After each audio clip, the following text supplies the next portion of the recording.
Bien-aimés frères et sœurs dans le Seigneur, bonjour. Bonjour. Bonne célébration.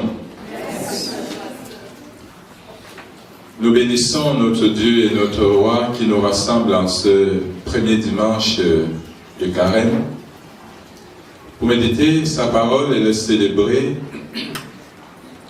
lui rendre les honneurs et les hommages qui lui sont dus en tant qu'il est notre Dieu, Créateur et Sauveur.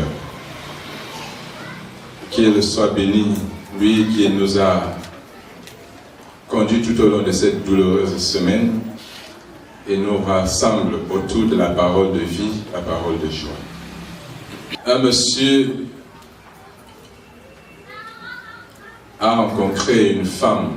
En fait, il était troublé de voir une belle femme parmi les filles, les belles de nuit, comme on les appelle. Il a appelé cette belle femme et lui a dit, qu'est-ce que tu fais ici? Si belle que tu es, pourquoi tu ne serais pas ailleurs? Et la jeune dame de lui dire, je n'ai pas le choix. Si je dois vivre, il faut que je me batte. Et c'est ma façon de me battre pour subvenir à mes besoins. Le monsieur était célibataire. Il lui a dit, entre dans la voiture. Il l'a amené chez lui. Et la femme croyait que c'était comme d'habitude. Il lui a dit, tu vas dormir ici. Il lui a ouvert sa propre chambre et ce jour-là, le monsieur a dormi au salon. Le matin, il a pris 200 000 et lui a donné.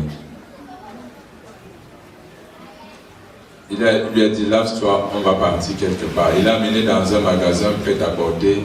La femme a choisi ses vêtements. Elle a fait du grand shopping. Ils se sont arrêtés au marché pour faire les courses. Elle a fait le marché. Ils sont rentrés à la maison. Il lui a dit, voici ta maison.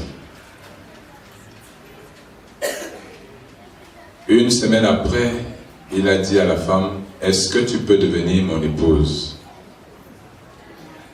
La fille a dit oui. Un mois après, ils se sont mariés. La fille était toujours en haut. Toujours en haut. Puis, le monsieur a dit à la femme, je vais voyager, je vais en mission. Il est parti le même jour, dans la nuit, il est revenu sans avertir.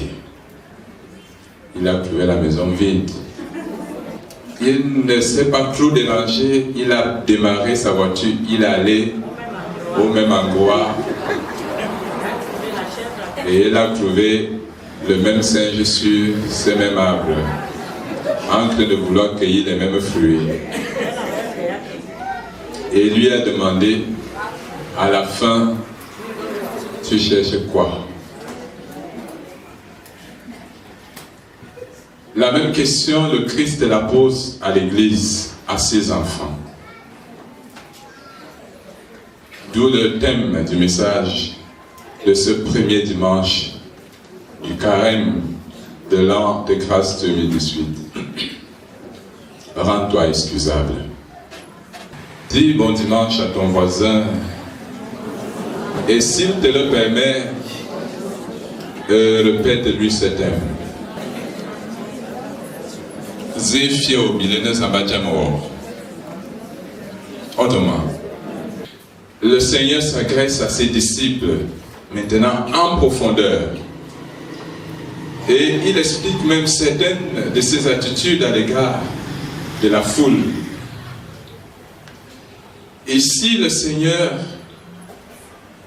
parle de son attitude à l'égard des Juifs qui n'ont pas cru. De ses disciples, de ces foules qui l'ont suivi, mais qui sont restés indécis. Si je n'étais pas venu et que je ne leur eusse pas parlé, ils n'auraient pas de péché. Mais maintenant, ils n'ont aucune excuse de leur péché. Les philosophes disent que nul n'est méchant volontairement. C'est-à-dire que si les gens sont méchants, c'est parce qu'ils ne savent pas.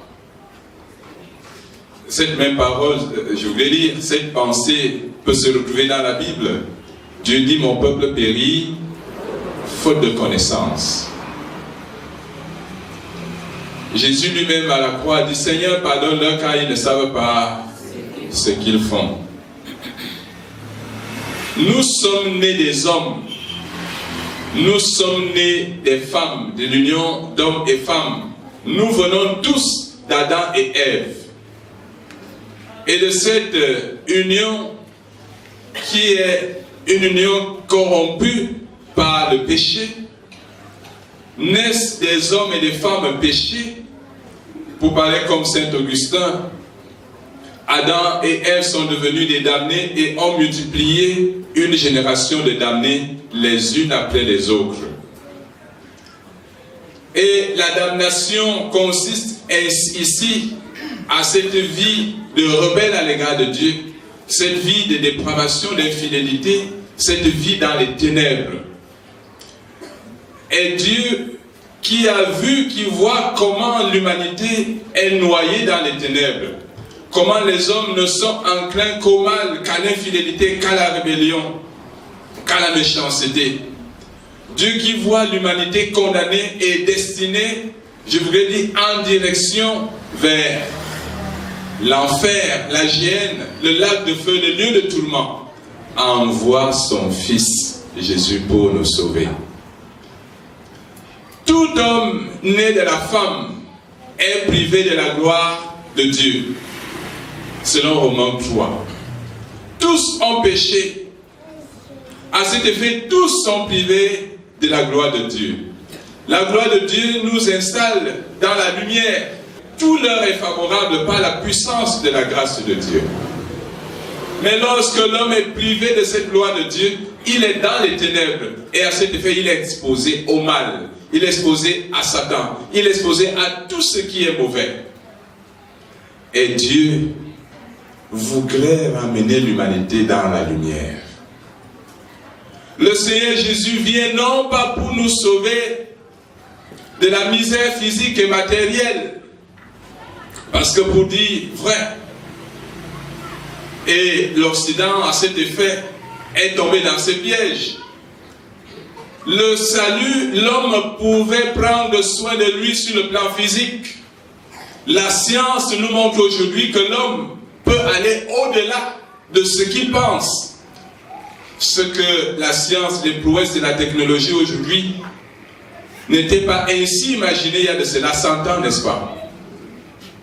Est-ce qu'on peut s'imaginer ce que l'on pourra réaliser dans 100 ans?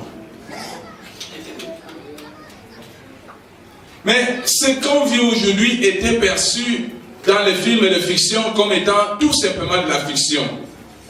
Et ce que la science-fiction nous propose aujourd'hui dans le cinéma sera certainement faisable dans 50, 100 ans. Pour dire que, sur le plan physique, l'homme peut prendre soin de lui-même, il peut réaliser des exploits aujourd'hui inimaginables.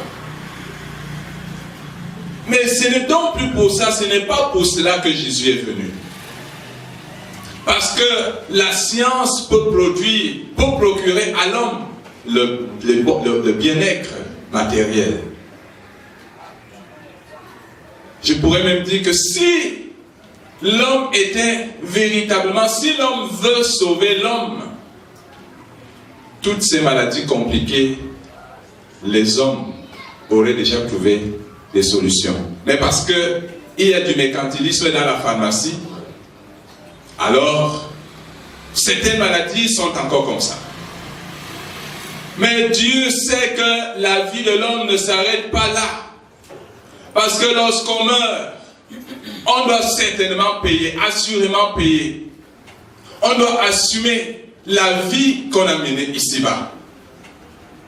Lorsqu'on meurt, le juste va se reposer dans un lieu de félicité, attendant le grand jugement. Et le méchant va dans un lieu de tourment. Le corps s'éteint ici-bas, mais l'âme continue quelque part. Pour vivre, pour subir, soit le bonheur, soit le malheur. Et Jésus vient pour que l'homme ne soit plus dans la damnation. Pour que lorsque tu pars d'ici-bas, tu n'entres pas, tu n'ailles pas dans le lieu de tourment. L'âme est réelle. L'âme de l'homme est une réalité. L'âme ne dort pas. C'est parce que quand on meurt, on va dormir. Ce n'est pas de dormir. L'âme est vivante. C'est l'âme qui fait vivre le corps. Et lorsque ton corps s'éteint, ton âme continue à vivre. Mais est-ce que ton âme va véritablement vivre après ta mort? Les âmes de ceux qui ont refusé la lumière, les âmes de tous ceux qui sont sans cette lumière, sans cette gloire de Dieu, sont destinés au feu. Un feu avant de grands feux.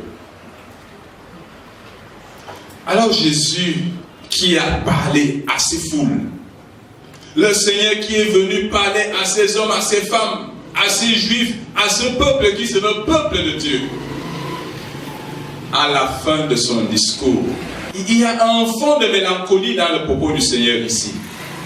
Le Seigneur dit, si je n'étais pas venu, si l'évangile n'avait pas été prêché, les gens auraient raison de continuer à faire le mal.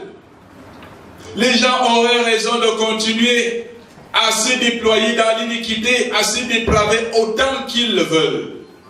Il serait excusable. Si l'Église n'était pas implantée, si les prédications n'étaient pas diffusées à travers le net, les télévisions, les radios, les temples, le monde aujourd'hui aurait raison de rester athée, infidèle à Dieu, parce qu'il ne sait pas ce qu'il fait.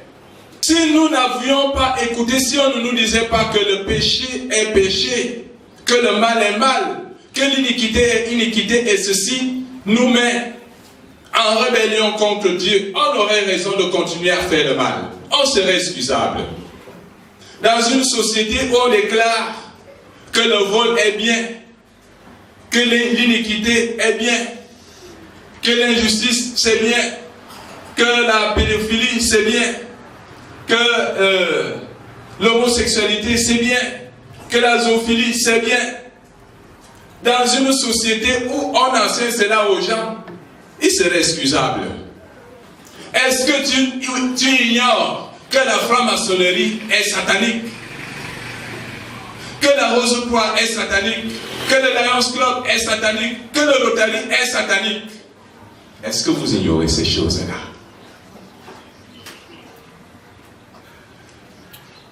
On m'a dit que les grandes personnalités ne peuvent pas venir à Cornée parce que les cultes mettent trop long et parce qu'on commence tard. Pourtant, ils trouvent le temps d'aller et de mettre du temps ailleurs, dans d'autres choses. Non, la vérité, c'est que le message de Corneille ne pourra pas caresser les gens dans le sens du poil, comme on dit. Les paroles du Seigneur sortiront de la bouche du prédicateur que je suis, tel que l'Esprit les fera sortir pour l'élévation et la sanctification de ce peuple. Dieu nous veut à lui.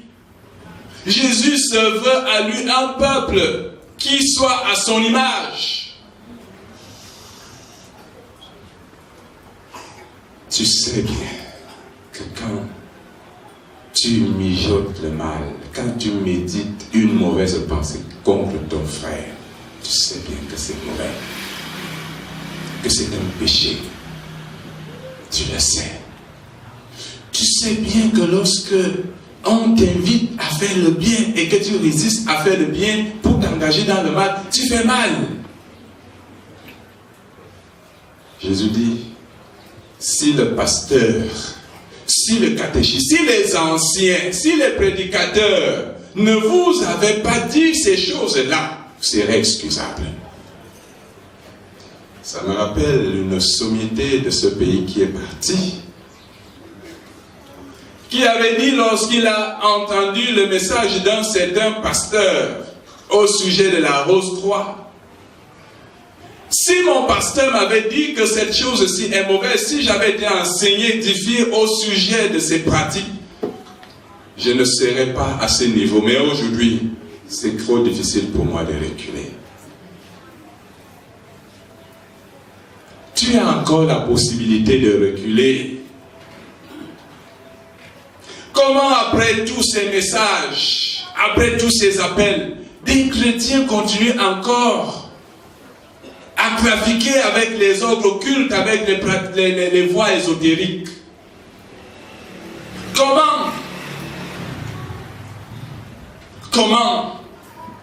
Comment toi, chrétien fidèle, de connaître après tous ces messages, tu te laisses encore séduire par ces vendeurs d'illusions, ces charlatans? Comment? Rends-toi excusable. Comment un responsable de l'Église peut-il encore se faire avoir, se laisser séduire par les serviteurs de Satan? Comment?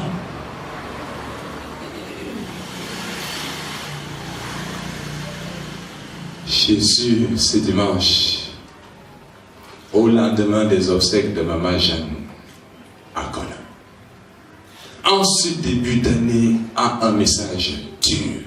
Comment commençons-nous l'année avec joie d'œil? C'est un message fort. Ce n'est pas que les Saint-Esprit ne sont pas là, c'est justement parce que le Saint-Esprit est là. Le chant que l'ancien Julien dit tout à l'heure que les fidèles fuient. Oui, tout le monde pourra fuir. Mais seuls les enfants de Dieu vont rester. Les gens pourront quitter les églises là où le message sera dur. Et je suis désolé, c'est dans cette lignée de messages que l'Esprit Saint nous oriente. Si le thème de cette année c'est la marche dans la lumière, le psalmiste nous a dit: Seigneur, ta parole est une lampe à mes pieds, elle doit éclairer mes sentiers. Nous vivons dans un monde pervers et corrompu, dépravé, abominable, infâme. Si l'évangile n'est pas étalé dans toute sa lumière, le peuple sera corrompu. L'église va être confuse et va se retrouver en train de faire des choses comme le monde. Dieu nous appelle, mais quand même, il sait que. Voilà le diable. Juge le prédicateur. Mais le prédicateur a son message. Jean-Baptiste est venu disant: moi je ne serai pas avec eux. Il était dans le désert. Il faisait des sorties pour venir dire: ce que vous faites là n'est pas bien. Il refusait de manger leur main. Il refusait de boire de leur vin, de s'enivrer de leur folie. Et on a dit: lui là c'est un démon. Il est habité par les démons. Voilà pourquoi il fait comme il fait là. Parce que le monde ne pourra nous aimer et nous trouver normal que lorsqu'on va faire les choses comme le monde. Jésus, le Seigneur, est venu, entrant dans leur maison, mangeant avec eux, appelant à lui les prostituées, les collecteurs d'impôts. Ils ont dit: lui, c'est un débauché, c'est un dépravé. Quand vous êtes enfant de Dieu, quelle que soit la droiture dans laquelle vous allez vous mettre, le monde trouvera toujours un habit mondain à vous accorder, à vous revêtir. Par conséquent, le peuple de Dieu, les enfants de Dieu doivent se raffermir, doivent se rendre durs dans leur position. Si nous ne nous mettons pas dans cette posture, nous allons nous faire avoir. Mais maintenant, ils n'ont aucune excuse de leur péché. Si je n'avais pas fait le miracle, dit Jésus, au milieu de vous, Corneille, si le Seigneur n'avait pas opéré des prodiges, s'il n'y avait pas eu des signes, des guérisons, des délivrances, des aveugles, recouvrant la vue, des misérables retirés de la poussière et établis parmi les grands, devant vos yeux, des mourants, des pratiquement morts. Je vous assure que la semaine passée, le Seigneur, nous devons rendre grâce à Dieu. Le Seigneur nous a épargnés parce qu'on aurait perdu une autre diacre.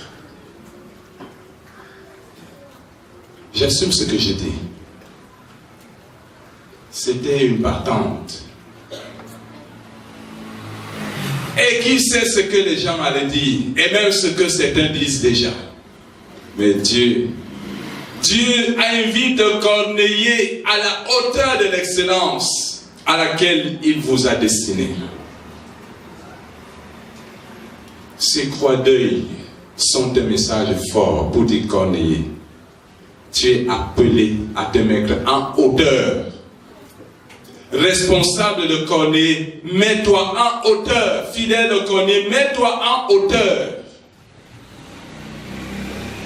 Si nous sommes la paroisse phare, comme l'a dit le président l'autre jour, la vitrine de l'EPRC, mettons-nous en hauteur. Sortons des habitudes, des coutumes. Sortons de voici ce que nous, on a eu l'habitude de faire. On a l'habitude de faire. Les autres font comme ça, nous aussi. Non. Les autres peuvent, mais nous pas. Tout le monde, tous les anciens peuvent entrer dans le bar, s'asseoir et manger, boire. Mais toi, responsable de Corneille, tu n'as pas de quoi. Tu n'as pas de quoi. Fidèle, les chrétiens de partout peuvent aller dans les boîtes de nuit. Hein? Mais toi, tu n'as pas de quoi. Je vous prends toujours ce petit exemple. Je vais à Kribi pour la prière. Et je monte dans le cas la Kribienne, ou bien Transcam, sans publicité. Et on met une musique. Je ne vais pas entonner la musique là ici. J'ai dit, ouais Seigneur. C'est ça qui m'a obligé, qui m'a amené à acheter les écouteurs. Pour que quand ils allument là-bas, moi aussi j'allume ici. Et dès que tu entres, c'est cette musique-là que tu vas écouter de Yaoundé à Kribi, 4 heures de temps. Le monde te pompe de lui-même. Et dès que tu descends du car, tu veux méditer, commencer à prier, Seigneur, Seigneur Saint-Esprit. Mais tu entends plutôt. Satan sort de moi, je ne suis pas là pour ça. Ça, c'est un petit cliché. Alors, je demande comment vous faites. Dites, vous allez me donner le secret. Comment vous faites pour passer toute une nuit dans ces choses-là? Et puis, ce ne sera pas seulement la nuit là. Dans la semaine, il y aura peut-être 4 jours. Tu sors du boulot. Mademoiselle. Oui, monsieur, vous voulez une grande croix.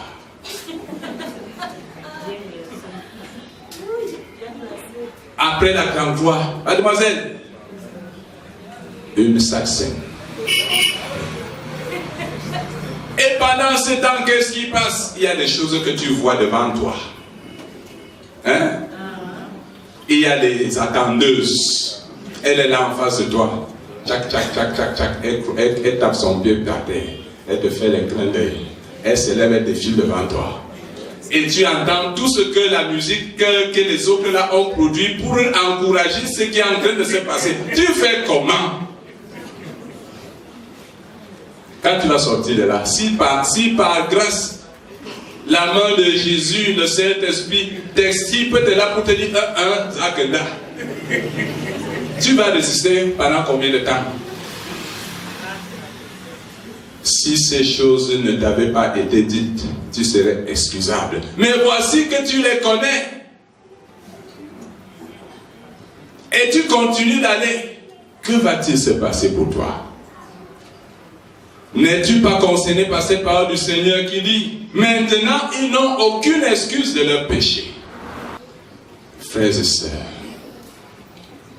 le péché détruit l'homme. L'iniquité nous éloigne de la lumière. Le mal nous prive de la gloire de Dieu. Et Jésus vient pour que nous soyons au courant des risques auxquels le mal nous expose. Mais si nous disons, Seigneur, tu sais bien que, et que nous continuons dans ces voies, nous sommes sans excuse. Nous serons sans excuse quand le Seigneur va nous frapper. Dieu t'a ouvert les yeux pour que tu vois. Dieu t'a ouvert les oreilles pour que tu entendes. Ton esprit pour que tu comprennes. Et qu'en comprenant, tu dises, voilà la mort. Là-bas, c'est la vie. J'ai choisi, moi, la vie. En ce premier dimanche, nous sommes invités à suivre le Christ dans ses souffrances. Nous sommes invités à prendre des jours d'observation ou d'observance de la parole et du mystère de Jésus-le-Christ.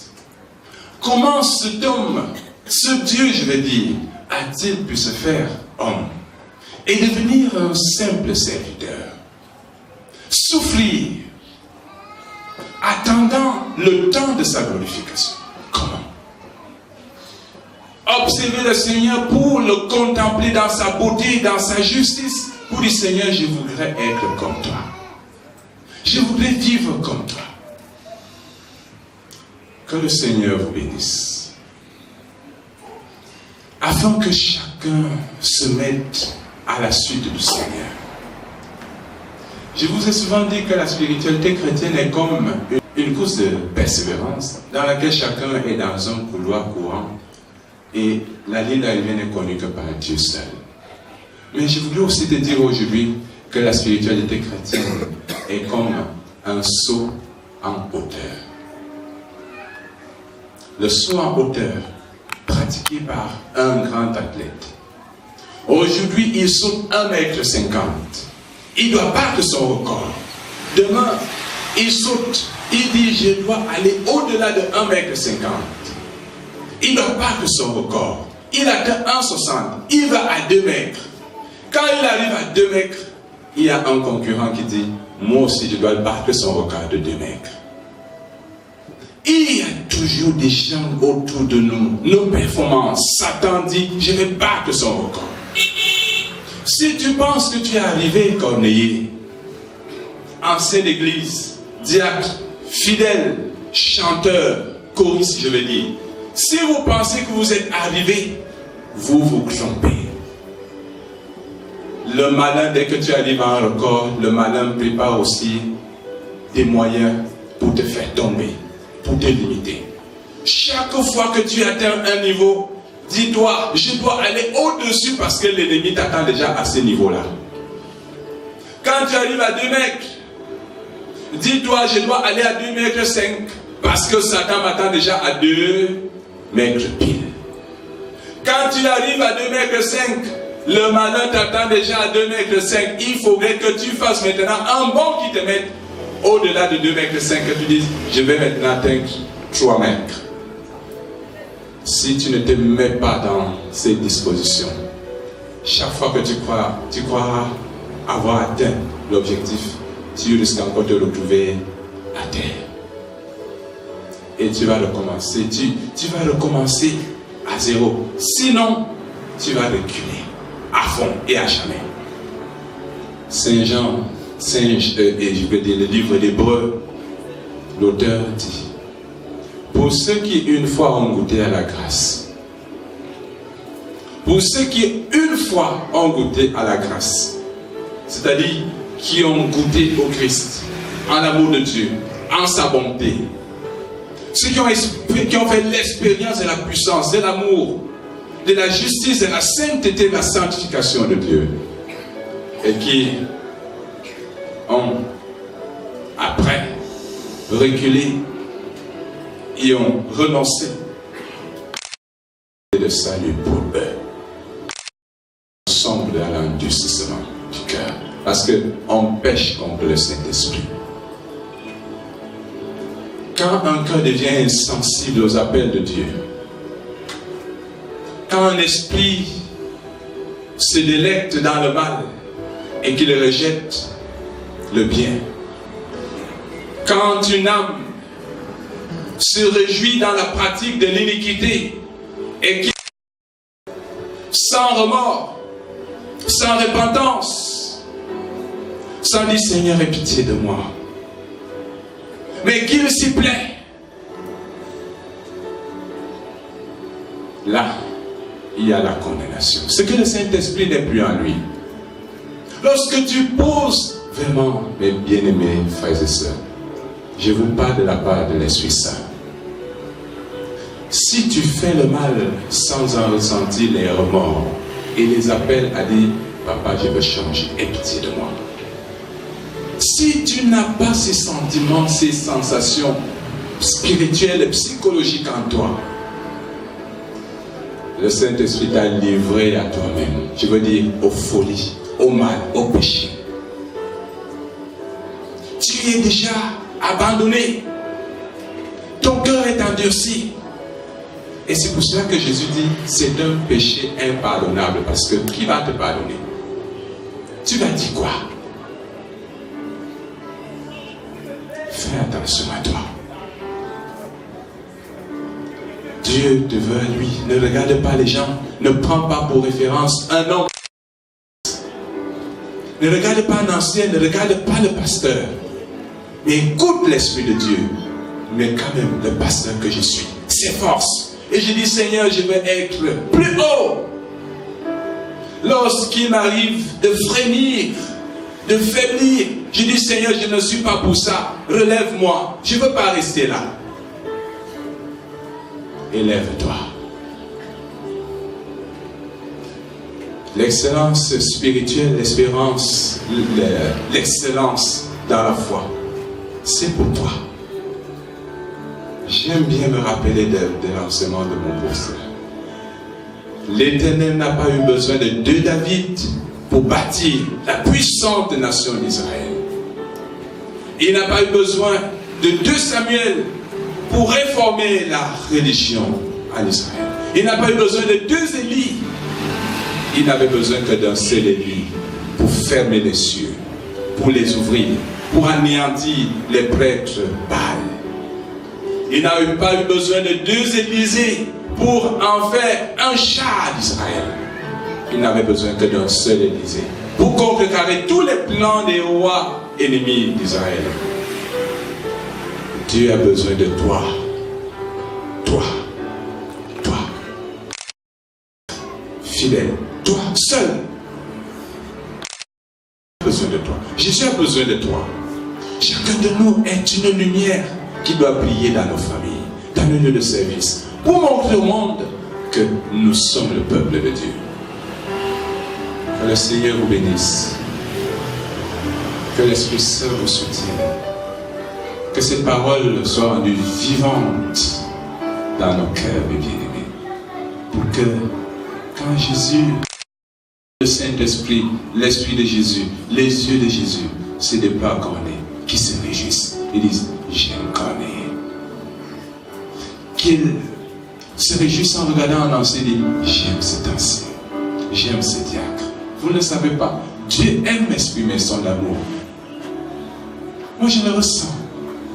Quand l'Esprit Saint me dit, pasteur, je t'aime. Peu importe ce que je vis, peu importe ce que je subis, peu importe ce que j'entends, je dis merci Seigneur. Et là je fonce. Laisse-toi aimer par le Seigneur, car il s'en amour. Rends-toi excusable, que quand tu pêches, que tu pêches par faiblesse et que tu te relèves du Seigneur. Non, non, non, c'est pas pour moi. Je refuse cette vie. J'ai honte de ça, Seigneur. Je voudrais être pour toi. Veille sur toi. Veille. sois à part. On dira ce qu'on vous a dit de toi. L'Esprit va revenir sur ce thème. Que la paix de Dieu soit avec vous. C'est